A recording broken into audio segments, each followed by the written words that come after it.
Red Brick Media. High quality CDs, DVDs, lectures, khutbah, conferences and Quran recitations. All revenue generated supports our dawah work, supported by visiting our store. You can now purchase directly from our site www.redbrickmedia.co.uk. غرباء غرباء غرباء غرباء بسم الله الرحمن الرحيم إن الحمد لله نحمده ونستعينه ونستغفره ونعوذ بالله من شرور أنفسنا من سيئات أعمالنا من يهده الله فلا مضل له ومن يضلل فلا هادي له وأشهد أن لا إله إلا الله وحده لا شريك له وأشهد أن محمدا عبده ورسوله أما بعد فإن أصدق الحديث كتاب الله وخير الحدي حدي محمد صلى الله عليه وآله وسلم وشر الأمور محدثاتها وكل محدثة بدعة وكل بدعة ضلالة وكل ضلالة في النار. After praising Allah subhanahu wa ta'ala, sending immense greetings and salutations upon the final Prophet Muhammad sallallahu alayhi wa alihi wasallam, and continuing the journey, the life of the noble individuals, as mentioned inside the Quran, وَاصْبِرْ كَمَا صَبَرَ أُولُو الْعَزْمِ مِنَ الرُّسُلِ. Have patience like those committed individuals amongst the messengers. They had that deep devotion towards Allah subhanahu wa ta'ala.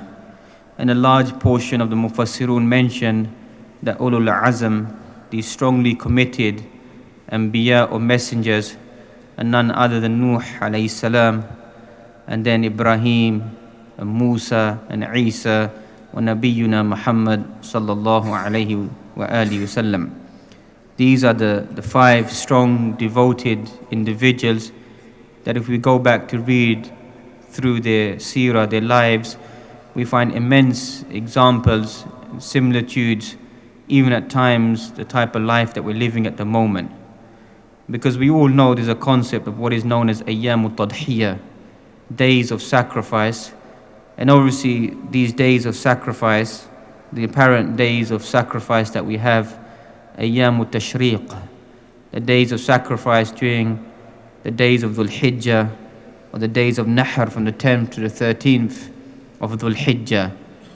Likewise inside the shortest surah of the Quran, in Surah Al-Kawthar, we find فَصَلِّ لِرَبِّكَ وَانْحَرْ. Find here evidence of establishing the prayer and offering the sacrifice.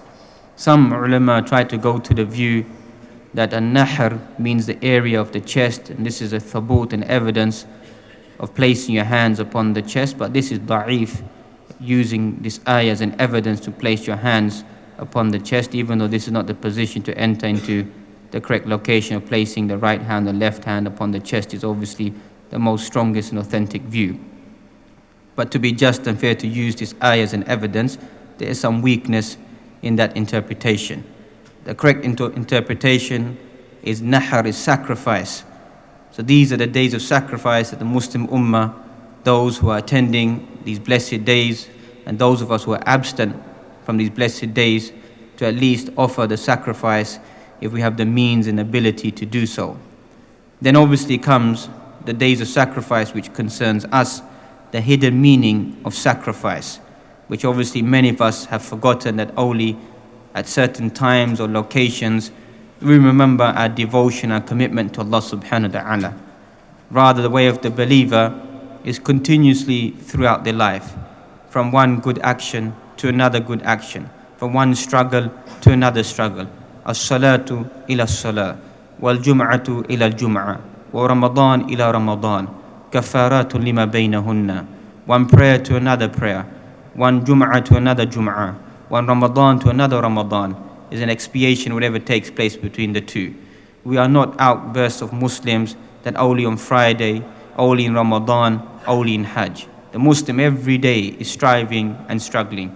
Every day the believer is striving and struggling to get closer and closer to Allah subhanahu wa ta'ala. وَالَّذِينَ جَاهَدُوا فِينَا لَنَهْدِيَنَّهُمْ سُبُلَنَا.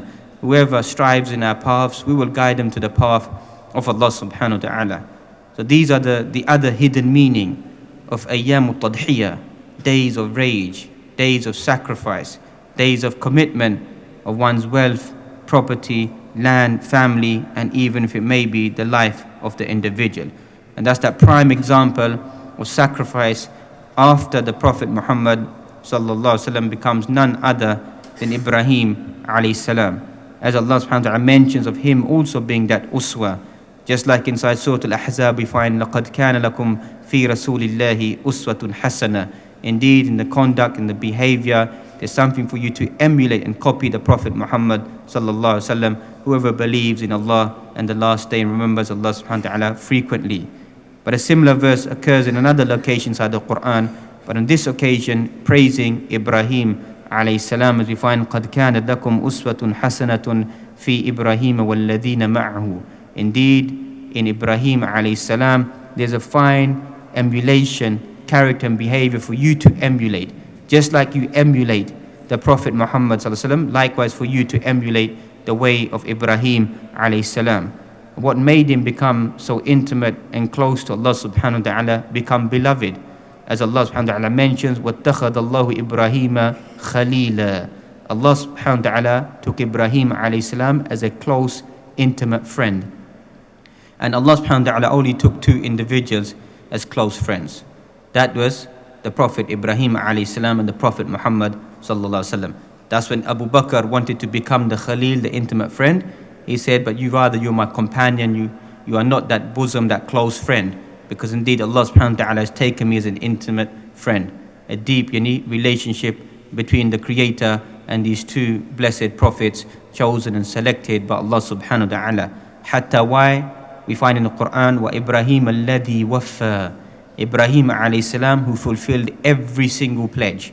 If you read through the seerah of Ibrahim alayhi salam, every time Allah subhanahu wa ta'ala told him to carry out a certain action or to do something, he fulfilled it. Every single aspect, every single command. Thus you find in the beginning of Surah Al-Baqarah, some verse 124, وَإِذِ ابْتَلَى إِبْرَاهِيمَ رَبُّهُ بِكَلِمَاتٍ فَأَتَمَّهُنَّ. Indeed, we did test Ibrahim alayhi salam بِكَلِمَاتٍ. And here the meaning of kalimat words is certain awamir, certain commandments which were placed upon Ibrahim alayhi salam. فَأَتَمَّهُنَّ. He completed every single commandment, every single obligation that was placed upon him, he fulfilled it. Amongst these commandments that the ulama deduced and extracted from the commandments that were placed upon Ibrahim alayhi salam is awalan, personal commandments, aspects of tahara, aspects of purity and cleanliness. Ibrahim alayhi salam, according to the hadith of Bukhari, if I'm not mistaken, is told to circumcise himself at the age of 80 with an axe. That is a personal commandment given to him. He doesn't ask why or how is this possible. فَأَتَمَّهُنَّ. He completes the commandments bestowed upon him by Allah subhanahu wa ta'ala. Shaving of the pubic hair, cutting the moustache short, and leaving the beard to grow, the natural fitrah of a human being. As for many individuals, they think that the growing of the beard is the way of the Prophet Muhammad sallallahu alaihi wasallam. This is manhajul anbiya. This is the methodology of all of the anbiya, that they let their beards grow and they used to trim their moustache. Hatta the Quran talking about Musa alayhi salam in his discussion with Harun, whereby Harun complains, don't take me by my beard and don't take me by the top of my hair. All it shows in other evidences that this is the natural fitrah of a man, natural fitrah of a human being, and this is the way of all of the anbiya, and there's no difference of opinion regarding this.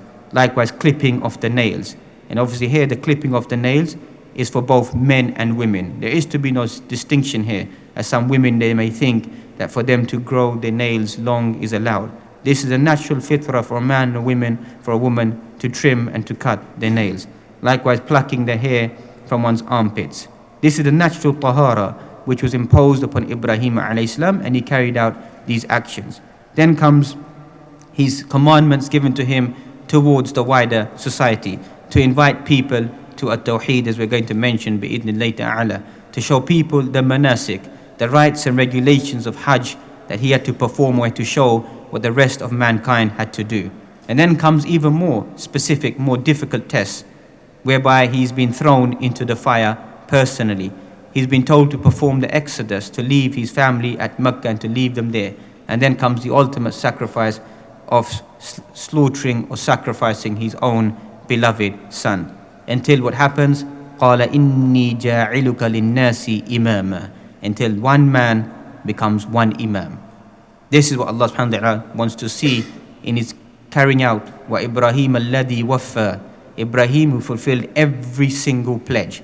So until Allah subhanahu wa ta'ala makes him an imam. And thus you find in Ibrahim kana ummatan qanita lillahi hanifa. Indeed, Ibrahim alayhi salam was one who was devout, one who was committed to Allah subhanahu wa ta'ala, hanifa. Total submission and the belief in one God, in only Allah subhanahu wa ta'ala. وَلَمْ يَكُنْ مِنَ الْمُشْرِكِينَ شَاكِرًا لِعَنْعُمِي اجْتَبَاهُ وَهَدَاهُ إِلَى صِرَاطٍ مُسْتَقِيمٍ. He was grateful, full of gratitude. And that gratitude, his obedience, his servitude guided him to the straight path and made him to become ijtabahu. Allah subhanahu wa ta'ala selected him. Until we find millata abikum Ibrahim. Follow the millah, the way of life, the sunnah, the pattern, the methodology which has been bestowed upon your father Ibrahim alayhi salam. This is a great big privilege that the rest of this ummah or the following ummah and the ummah that will come after us, meaning the people that will come after us, will begin to look at this great prophet of Allah subhanahu wa ta'ala and begin to emulate and copy him and revive these practices that he had. Until you find that every single individual needs to come close and near to him. As the Quran mentions itself, Inna awla nasi bi Ibrahim lalladhina taba'uhu wa hadha an-nabi. Indeed, the most closest of individuals to Ibrahim alayhi salam are those individuals who emulate and copy him, and likewise this prophet. So the more that you are emulating the Prophet Muhammad sallallahu alaihi wasallam, you are emulating Ibrahim alayhi salam, and the more closer you're coming to the Prophet Muhammad sallallahu alaihi wasallam, and the more closer you come closer to the father, obviously in the linguistic meaning of the Prophet Muhammad sallallahu alaihi wasallam. What are the sacrifices of Abul Anbiya, the father of the prophets? And thus you find in the Quran some 73 places inside the Quran, some 25 different surahs mention about Ibrahim alayhi salam in various locations, different wordings, different commitments, all to send out the message about the commitment of Ibrahim alayhi salam. Hatta we find that the 14th chapter of the Quran is entitled Surah Ibrahim, talking about the life and the sacrifice and some of the actions of the Prophet Ibrahim alayhi salam. The first sacrifice that you find is to sacrifice his family upbringings and teachings, whereby he said to his father, إِذْ قَالَ لِأَبِيهِ يَا أَبَتِي لِمَ تَعْبُدُ مَا لَا يَسْمَعُ وَلَا يُبْصِرُ وَلَا يُغْنِي عَنْكَ شَيْئًا. Oh my beloved father, why do you worship that cannot benefit you, that which cannot see, that which cannot hear, and in no way benefit you? Why are you worshipping these idols and worshipping these statues? And I'm sure that we're all aware that his father Azar, and even Ibrahim gave advice to his father Azar, who was an idol worshipper, and even beyond that used to build and make these statues so the people may worship them and place them inside the temple. Ya abati la ta'budi shaitan. Inna shaitana kana lirrahmani asiyya. Oh my beloved father, oh my respected father, don't worship the devil. Indeed, the devil is forever disobeying Ar-Rahman, disobeying Allah subhanahu wa ta'ala. But here we find the siyaq of these ayat that even though his father is a mushrik, he doesn't say ya fajir, doesn't say ya mushrik, ya khabith, doesn't use these words. He says to him, ya abati, oh my beloved father. Does not even use the word ya abi. And those of you who are familiar with the Arabic language know that this is ghayatul ihtiram, and immense love and respect and devotion to show to one's father in this sigha, in this format. So he's still calling with love and devotion, even though he can clearly visualize that his father is a mushrik, idolater, building these idols in these temples, but he still rebukes him in a mild and a concrete manner that maybe some form of leniency may come into the heart of his father. But instead you find قَالَ أَرَاغِبٌ أَنْتَ عَنْ عَالِهَتِي يَا Ibrahim. Oh Ibrahim, are you turning away? Are you discouraging people to stay away from these idols? So his father doesn't respond in a soft, taking the admonition. That is sunnatullahi ala al-ard. Don't think that every single individual, when you offer them advice, you give them sincere advice. وَإِنِّي لَكُمْ نَاصِحٌ أَمِينٌ. Indeed, I'm a true advisor to you. Don't think every single individual is going to take your advice. There's going to be shayateen, or not just jinni, wal ins as well. Devils amongst human beings which are not going to be able to tolerate that sincere advice. Words of truth, who will seek to corrupt your words, to change your words, to imprison you, to tarnish you, to make your life difficult. That is sunnatullahi ala al-ard. That is the sunnah of Allah subhanahu wa ta'ala upon this earth, which happened to many of the anbiya before. So who are we in comparison to these great anbiya? لَإِن لَمْ تَنْتَهِ لَأَرْجُمَنَّكَ. If you don't refrain, you don't reproach yourself, you don't control yourself, then I'm going to stone you. وَهْجُرْنِ مَلِيًّا قَالَ سَلَامٌ عَلَيْكَ. And he said that, have you turned away from my gods, or now be gone from me forever. Leave me alone. So Ibrahim alayhi salam says to him, Salamun alayk, peace be upon you, and walks away from his father. Another location that you find is قال لأبيه وقومه ما هذه التماثيل التي أنتم لها عاكفون. What is the matter with you? When he said to his father and his people, that what is the matter with you? What are these tamathil? What are these statues and these idols that you are devoted to? لها عاكفون. You're committed to these idols and these statues. قالوا وجدنا آباءنا لها عابدين. They said that we found our forefathers worshipping these idols, so likewise we're going to do exactly the same thing. Something that we find prevalent inside society today, that this is what our forefathers used to do, we're going to do exactly the same thing. Ibrahim alayhi salam doesn't cave in with this pressure of a young boy visualizing this haram and this munkar. Rather, he decides to take some positive action or teach them a lesson. فَرَاغَ إِلَى آلِهَتِهِمْ فَقَالَ أَلَا تَأْكُلُونَ. So quietly he came to the idols, and to show them as a sign of mockery towards these idols, he said to them, فَقَالَ أَلَا تَأْكُلُونَ. Why don't you eat? Why don't you drink? مَا لَكُمْ لَا تَنْطِقُونَ. What is the matter with you that you don't speak? فَرَاغَ عَلَيْهِمْ ضَرْبًا بِالْيَمِينَ. Then he raised his hand and he smashed them, or he hit them with the axe, etc., and he destroyed them. فَجَعَلَهُمْ جُذَاذًا إِلَّا كَبِيرًا لَهُمْ لَعَلَّهُم إِلَيْهِ يَرْجِعُونَ. And he broke them all into pieces and left the big one, so that they may return back to it and see what has taken place.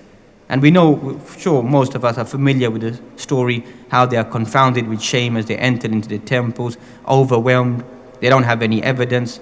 And rather than admitting their guilt, that we are worshipping statues and idols that don't speak, that don't talk, that don't move, and cannot benefit us in any way, they became outraged.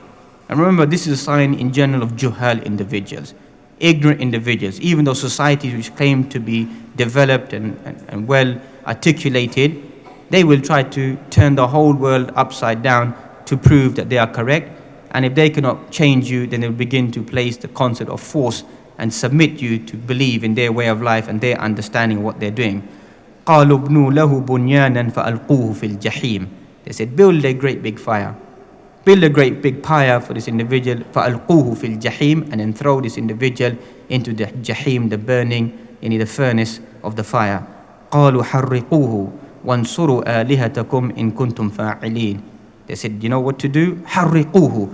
Burn this individual. وَانْصُرُوا آلِهَتَكُمْ. Rescue and save your gods in kuntum fa'ilin, if you're going to do something. So they could not tolerate when the truth was delivered to them. They could not tolerate that. They said, burn him alive, throw him into the fire and rescue your gods. But Allah subhanahu wa ta'ala decided to do something else. Allah subhanahu wa ta'ala has laid out a natural sunnah upon this earth.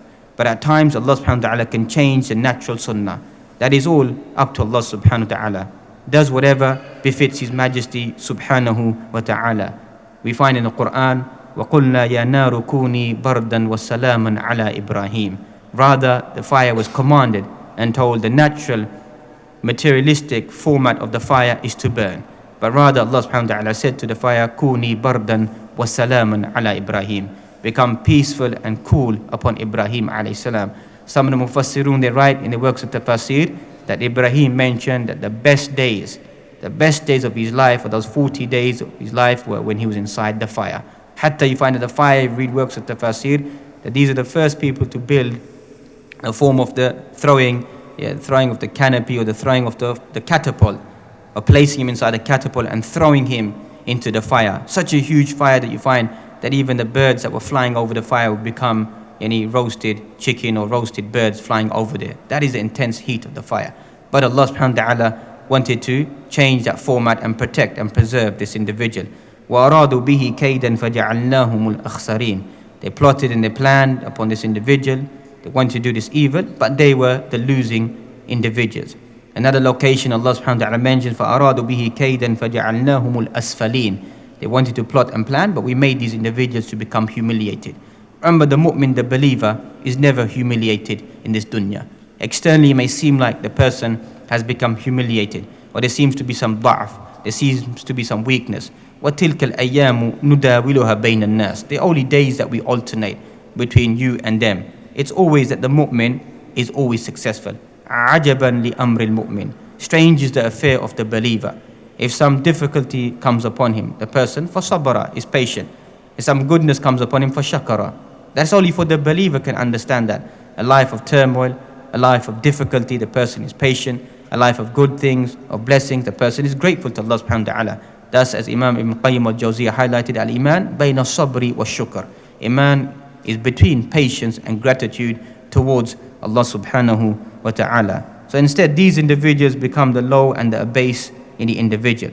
And one may think that possibly the sacrifice ends there. Maybe that's too much da'wah that he's done in his life, that he's just been thrown into the fire. Now he needs to come out the fire and maybe needs to revitalize himself and refresh his approach and take himself away from society. Kalla.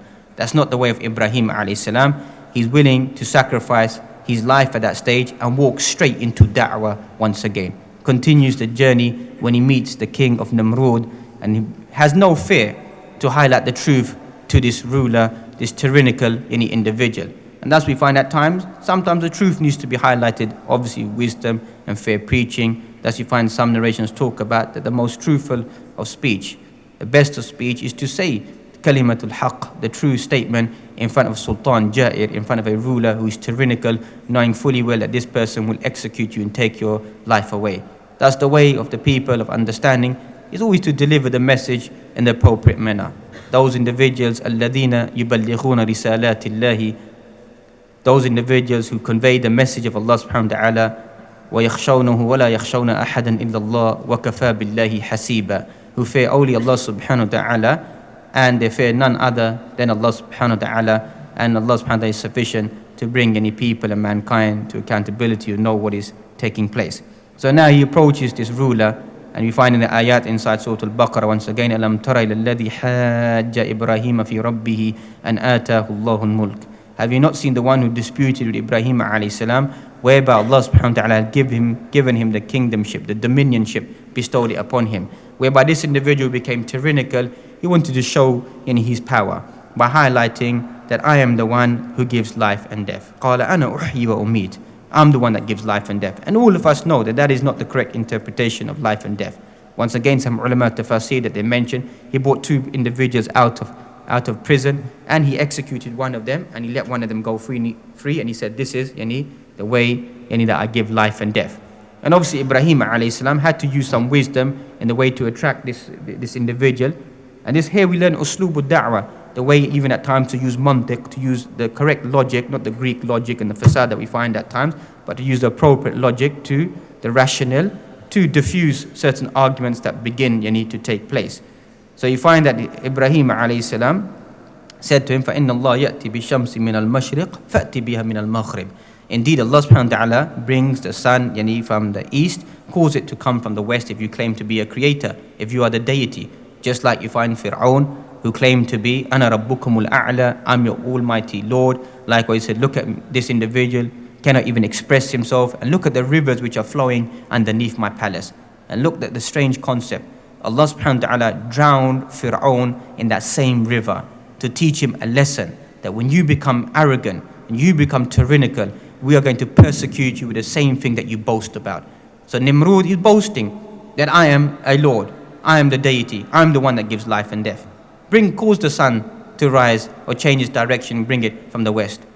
فَبُهِتَ الَّذِي كَفَرَ وَاللَّهُ لَا يَهْدِي الْقَوْمَ الظَّالِمِينَ. And here there's no real translation for this word, but just to give a general maybe perception of this word, it can carry the meaning of dumbfounded, gobsmacked, mouth dropped, no words to say, no response. That's the general meaning, that his mouth just dropped. What could he say? Ibrahim alayhi salam using such an usloob, there's no response that this king can say that now I can change this phenomena of changing the direction of the sun. So we find, then comes the second sacrifice. That was just a sacrifice in the beginning of giving up the teachings of his people and highlighting what is the correct belief in Allah subhanahu wa ta'ala.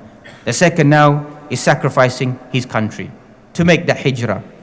He makes that hijrah, and whereby he's gifted, and Hajar is gifted with Sarah, etc., whereby he gives up his family now, gives up his area to go to a new location. And even then we find he's been told now when he gets to a new location to sacrifice his family. Not just to sacrifice his country now, but to leave his family, as we find inside Surah Ibrahim, رَبَّنَا إِنِّي أَسْكَنْتُ مِنْ ذُرِّيَّتِي بِوَادٍ غَيْرِ ذِي زَرْعٍ عِنْدَ بَيْتِكَ الْمُحَرَّمِ. Indeed, O my Lord, I've left my family in this empty, barren valley, this empty land. عِنْدَ بَيْتِكَ الْمُحَرَّمِ, in your sanctified area. Remember that time there is no Kaaba there. There is no building of the Kaaba, that location. I've left them in this place. رَبَّنَا لِيُقِيمُوا الصَّلَاةِ. O my Lord, that they may establish the prayer. فَجْعَلْ أَفْئِدَةً مِّنَ النَّاسِ تَهْوِي إِلَيْهِمْ وَرَزُقْهُم مِّنَ الثَّمَرَاتِ لَعَلَّهُمْ يَشْكُرُونَ. Make them establish the prayer. فَجْعَلْ أَفْئِدَةً مِّنَ النَّاسِ تَهْوِي إِلَيْهِمْ. Make the mankind to have some love and devotion and some affection towards them. And likewise, وَرَزُقْهُم مِّنَ الثَّمَرَاتِ. And provide them with provision, لَعَلَّهُمْ يَشْكُرُونَ, that they may be grateful to Allah subhanahu wa ta'ala. And if you go and study this application of Ibrahim alayhi salam, you find something very, very strange. He is leaving his family in an empty, barren land. On a normal platform, if you study what's known as Maslow's theory, those you may have studied sociology, etc., that you find of what is the needs of the human being. The prime need of the human being is food, clothing, etc. Ibrahim alayhi salam is leaving his family in a barren land. The first thing he asks for is رَبَّنَا لِيُقِيمُوا الصَّلَاةِ. The first thing for a mu'min, for a believer, is the spiritual needs. That's the first thing for a Muslim, for a believer. The first thing for a believer is not the dunya. Unfortunately, many of us that we think is to make sure that your family is upon salah, is upon righteous, and praying for that righteousness for your family members. Then فَجْعَلْ أَفْئِدَةً مِّنَ النَّاسِ تَهْوِي إِلَيْهِمْ. Bring about some people who are going to show some affection, some love. We know the tribe of Banu Jurhum, the original tribe from Yemen, who's traveling through that area, etc., began to come to that area because of the well of Zamzam. And I'm sure that we're all familiar with the story. Then comes وَرَزُقْهُم مِّنَ الثَّمَرَاتِ. Then provide them with the provisions, with the fruits, with the blessings. Those blessings are still there to this day. This is the dua of Ibrahim alayhi salam upon those blessed people inside that area, لَعَلَّهُمْ يَشْكُرُونَ, that they may become grateful to Allah subhanahu wa ta'ala. And thus you find, if I'm not mistaken, the same surah, لَإِن شَكَرْتُمْ لَأَزِيدَنَّكُمْ. If you're grateful to Allah subhanahu wa ta'ala, I will increase those blessings. And if you are ungrateful, إِنَّ عَذَابِ شَدِيدٍ. Indeed, my punishment is severe and harsh. So these are lessons that we learn. That's why some people are blessed more and more with their wealth and the good actions that they do. Likewise, another supplication of Ibrahim alayhi salam, going to a slight tangent, if you study that dua I mentioned at the beginning of Surah Al-Baqarah, whereby he prays, asking to send a messenger from amongst themselves. يَتْلُو عَلَيْهِمْ any ayatika, who recite your verses upon them, and likewise teach them the book and hikmah, and will purify them. These are the four things that Ibrahim alayhi salam asked for. If you go and study the response of Allah subhanahu wa ta'ala, you find something the total opposite. That Allah subhanahu wa ta'ala mentioned, لَقَدْ مَنَّ اللَّهُ عَلَى الْمُؤْمِنِينَ إِذْ بَعَثَ فِيهِمْ رَسُولًا مِنْ أَنفُسِهِمْ يَتْلُو عَلَيْهِمْ آيَاتِهِ وَيُزَكِّيهِمْ. I'm going to send a messenger, indeed send a messenger amongst their own selves, who's going to recite the ayat of Allah subhanahu wa ta'ala upon them, وَيُزَكِّيهِمْ, and going to purify them. Ibrahim alayhi salam made purification, tazkiyah, the fourth aspect of his dua. Allah subhanahu wa ta'ala raised that fourth aspect to come to the second aspect. The large portion, the role of the Prophet Muhammad is to give tazkiyah, is to purify the people, is to teach them spirituality. Thus we find that the Prophet Muhammad is ana da'watu Ibrahim. I am the call of Ibrahim alayhi salam. I am that response.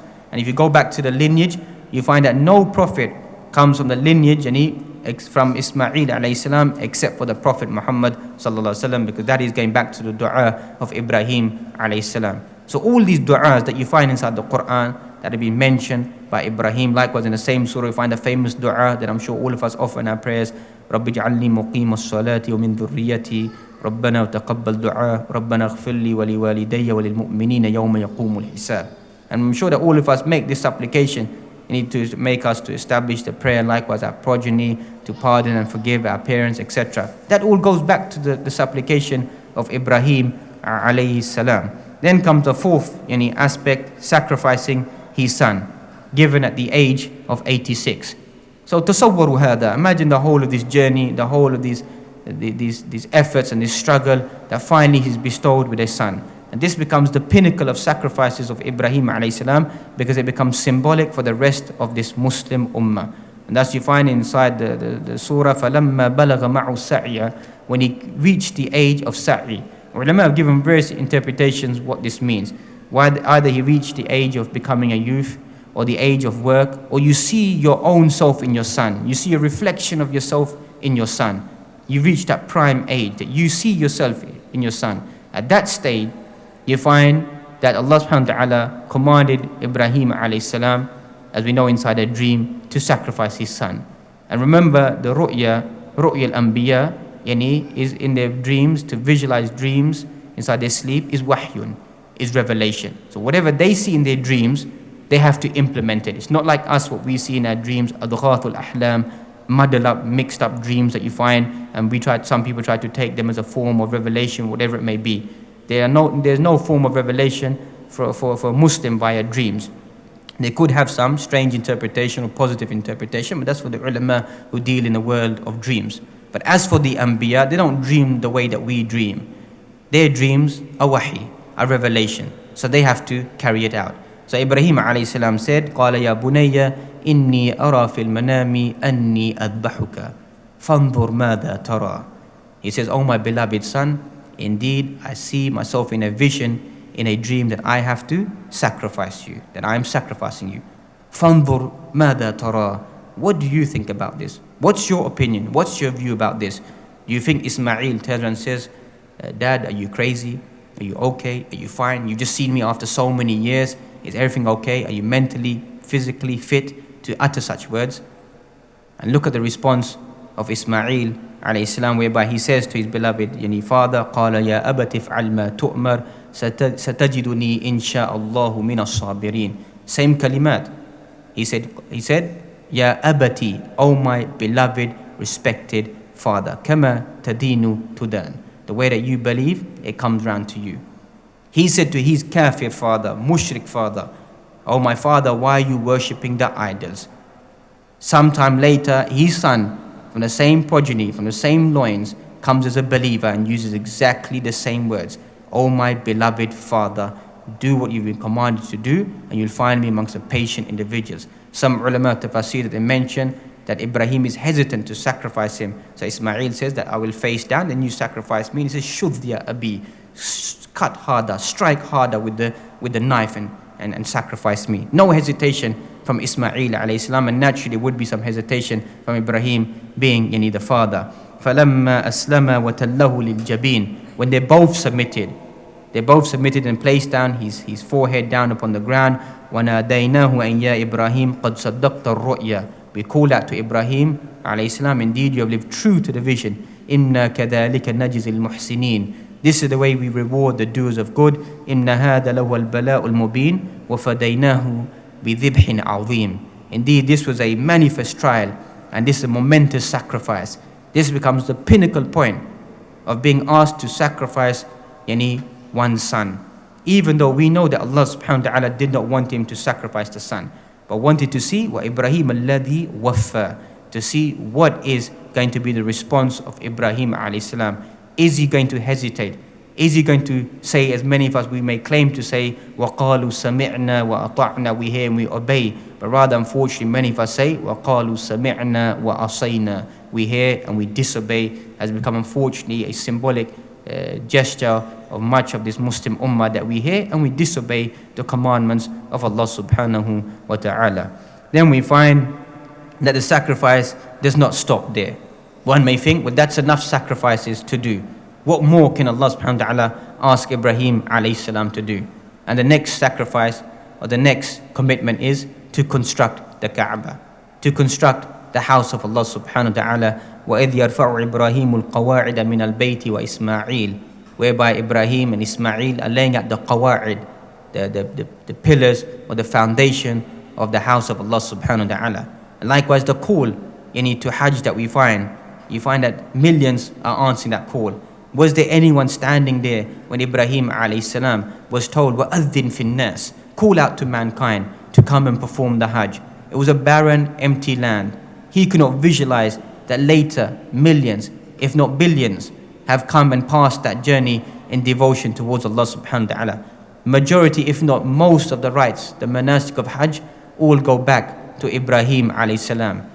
The udhiyah, as we mentioned, the sacrifice, as-safa wal-marwa, the running or the walking between these two mountains that we love, ذَلِكَ سَعْيُ النَّاسِ بَيْنَهُمَا, that is the sa'i that we make between these two mountains, the well of Zamzam, al-jamarat, the stoning of the pillars, likewise al-Kaaba itself, is all blessed, all goes back to the actions and the effort of Ibrahim alayhi salam. Hatta you find that maqam Ibrahim, وَاتَّخِذُوا مِن مَقَامِ إِبْرَاهِيمَ مُصَلَّى, take the maqam of Ibrahim as a station of prayer. And Umar, he wanted that this location should be taken as a place of prayer. And Allah subhanahu wa ta'ala sent down this ayah inside the Quran that take the station of Ibrahim alayhi salam where his footprint is, whereby after you've performed the tawaf, the circumambulation around the Kaaba, that you should go behind the maqam of Ibrahim and offer 2 rak'ah of prayer. And if I'm not mistaken, reading Surah Al-Kafirun in the first rak'ah and Surah Al-Ikhlas in the second. So little did he understand these sacrifices and this call that he has to make to the whole of mankind, whereby you find that people will come traveling upon their feet, upon every lean camel, from every deep and distant mountain will come and perform this rite. So now we can begin to understand, قَالَ إِنِّي جَاعِلُكَ لِلنَّاسِ إِمَامًا. Now we can perceive that why Allah subhanahu wa ta'ala is saying that we are going to make you an imam for the whole of mankind. Inna Ibrahim kana ummatan. Ibrahim alayhi salam was an ummah, was one man, was one nation. Likewise, millata abikum Ibrahim.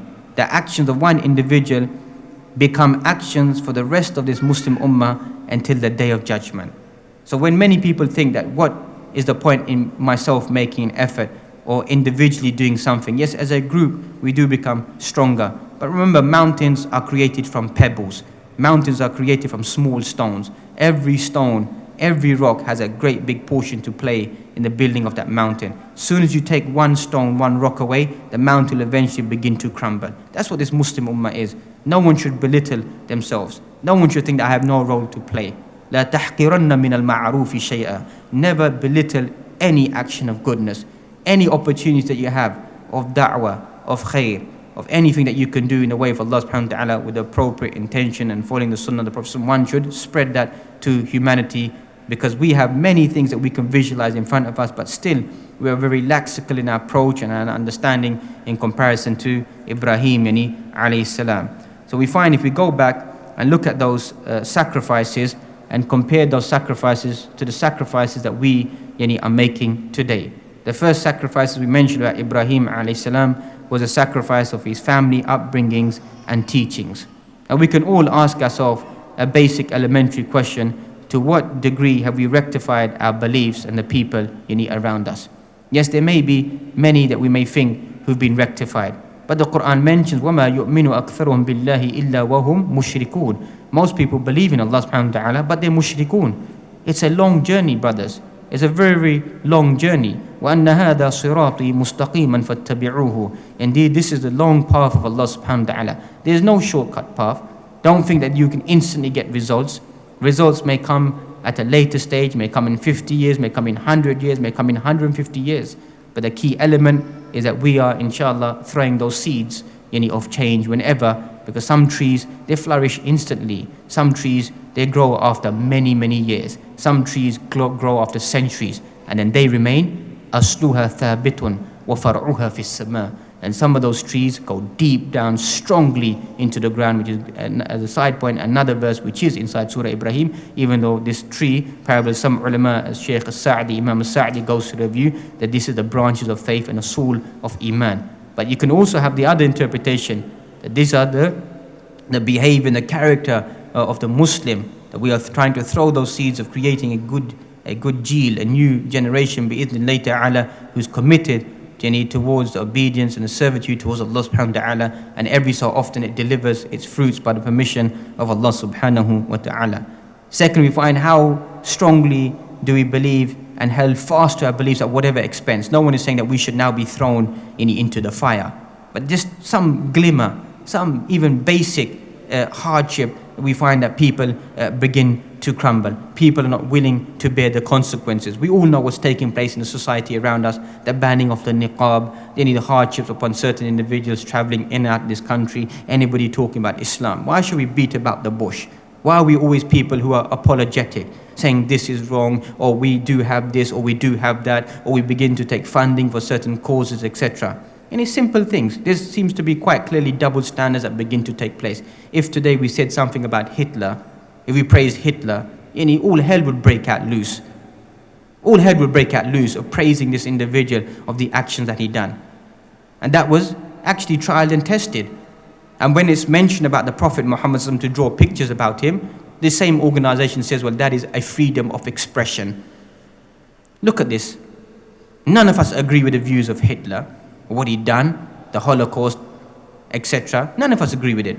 But if somebody praises him, they'll be totally defamed.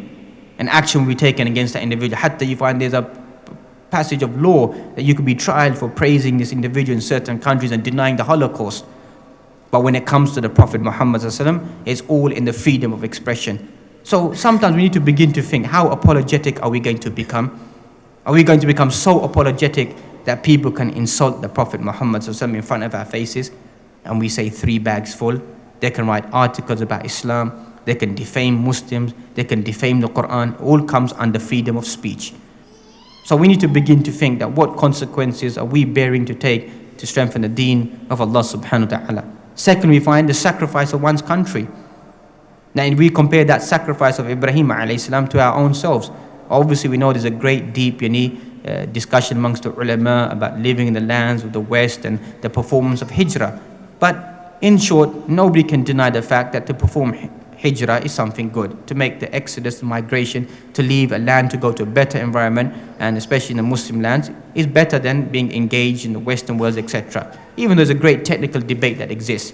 But the point being here, we're not asking people to directly sacrifice their countries, because we know that people who cannot give up their bed and their sleep, it's going to be very difficult to ask them, you need to get up and sacrifice their country, or people who live on state benefits and the welfare of the country is now going to give up the comfort that we have given to us inside this country.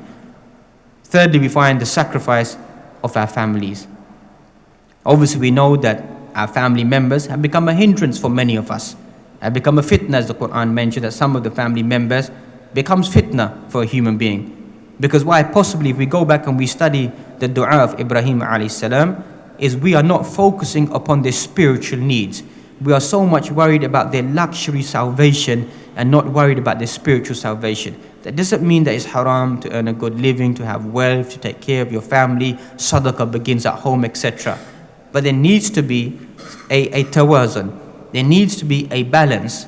There needs to be an understanding that the more that we pamper our children, we pamper our family members, that this is going to be very, very detrimental upon the future of this Muslim ummah. Very difficult for this Muslim ummah that when it begins to face difficulties, that we're able to cope and live up to those difficulties.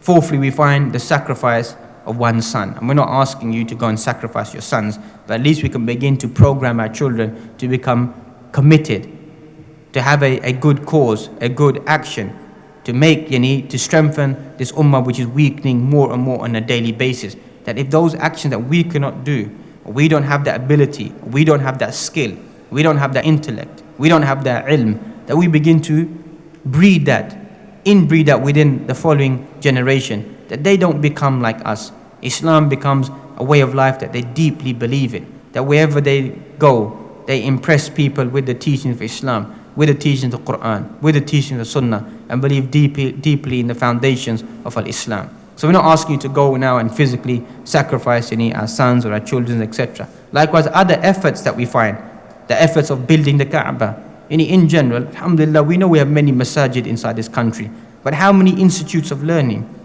How many universities do we have, Muslim universities in this country? 0. How many colleges do we have? Few pockets of some symbolic gesture that we find. So the Muslim journey continues as we began with, from one action to another action, to another action, to continuously trying to better this Muslim ummah, continuously striving and struggling. These outbursts and these zealous focus that we have for a day or 2 days, and we burn ourselves out and then we go away. This is not the type of Islam that we want. يا أيها الذين آمنوا ادخلوا في السلم كافة ولا تتبعوا خطوات الشيطان. Or you believe, enter into Islam into total submission and do not follow the footsteps of the devil. فاتقوا الله ما استطعتم. Fear Allah subhanahu wa ta'ala as much as you can. Don't become individuals who like to pick and choose. Well, this is easy for me to do. This is difficult for me to do. Maybe I'll leave this at a later stage. Maybe I'll come back to this. If it's time to prayer, offer the prayer. If it's time for Taraweeh, it's time for Taraweeh. It's time to fast, time to fast. It's time to write down with a pen, write down with a pen. It's time to pick up the sword, it's time to pick up the sword. That's the life of the mu'min. Always changing. That's what the ulama mentioned. If you want to remain upon istiqamah, one way of istiqamah is tanawwu' al-ibadat, is to change your ibadat. Not just become a person who just continuously reads the Quran, then fast, then pray, then read something, then study something. All of that becomes a whole spiritual dimension of strengthening the aqeedah and the belief and the commitment and devotion towards Allah subhanahu wa ta'ala. So we need to really begin to think of our efforts in helping the wider society, in helping the Muslim society as well, of once again going back to those glorious years where Muslims did excel with their faith, with their iman, and even more so their actions showing and impressing upon society that we are the real believers of Ibrahim alayhi salam, and then after that the real believers in the Prophet Muhammad sallallahu alaihi wasallam. And thus we find, as we mentioned, وَالَّذِينَ جَاهَدُوا فِينَا لَنَهْدِيَنَّهُمْ سُبُلَنَا وَإِنَّ اللَّهَ لَمَعَ الْمُحْسِنِينَ. Those individuals who strive in our path, we will show them our path. وَإِنَّ اللَّهَ لَمَعَ الْمُحْسِنِينَ. And indeed Allah subhanahu wa ta'ala is with the doers of good. And we ask Allah subhanahu wa ta'ala to place these words in a mizan of hasanat, give us all the tawfiq and ability to follow the manhaj, the methodology of Ibrahim alayhi salam, that which is in comparison, or that which is appropriate, or that which is relevant to that which the Prophet Muhammad came with. So we become those individuals who fulfill that ayah, wasbir kama sabara ulul azmi min ar-rusul, as we began with. Be patient, seek patience and assistance from Allah subhanahu wa ta'ala, and be like those individuals who had that strong resolution, those people of ulul himma, strong, lofty goals and aspirations, what we want to become in following the way of the Anbiya. And thus we find that the closest individual to the Anbiya are those individuals who are tested like the Anbiya. And the Anbiya are tested the most, but the more a person is tested, the more they are tried, the more closer they become to the Anbiya. And we ask Allah subhanahu wa ta'ala to return us back to be with the Prophet Muhammad sallallahu alaihi wasallam, to drink from his fountain, from his blessed hands. وَقُولُوا قَوْلِ هَذَا وَاسْتَغْفِرُ لِي وَلَكُمْ وَلِجَمِيعِ الْمُسْلِمِينَ فَاسْتَغْفِرُوهُ إِنَّهُ الْغَفُورُ الرَّحِيمُ. بارك الله فيكم. غرباء غرباء